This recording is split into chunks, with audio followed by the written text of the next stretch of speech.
រូបបងអ្នកចំរៀងស្រែកច្រៀងព្រោះប្រាក់បានជំពាក់ចិត្តលើវល់លាក់អ្នកសន្តានអូនលឺបងច្រៀងហើយ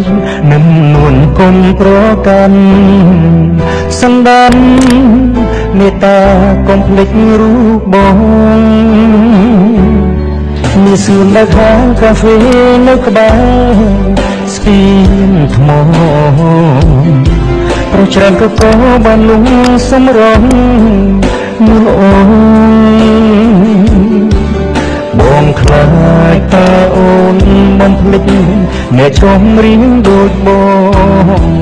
ស្ពានថ្មជួយចាំផងថាបងស្នេហ៍ស្រីសាចាងជួយធ្វើសាស័យសាថ្មីជួយធ្វើ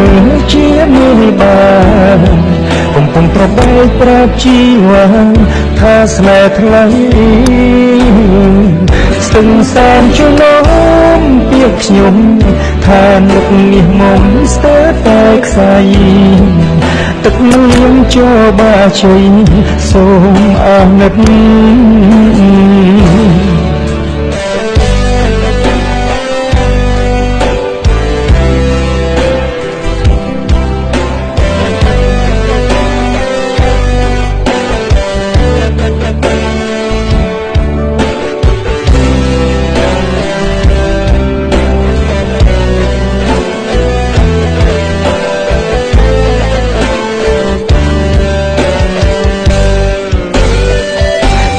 ចាំជួយធ្វើ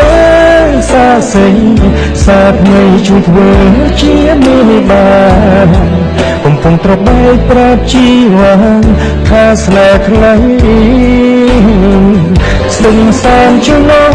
មពាក្យខ្ញុំថានឹកមាសមុំស្ទើរតែខ្សែ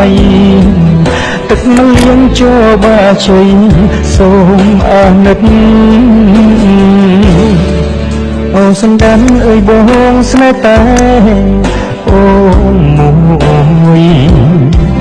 អូនជាត្រួយនៃបនដូចជាវុតពិតបើជួបស្នេហាកុំឡើយប្រែប្រួលដួងចិត្តទៅអើយសូមអាណិតស្នេហ៍បងផងបើអូនភ្លេចបងស្នេហ៍ស្មងជីវិតគ្នានេះរៀងរស់បើគ្មានថ្ងៃគ្មានថ្ងៃសុខ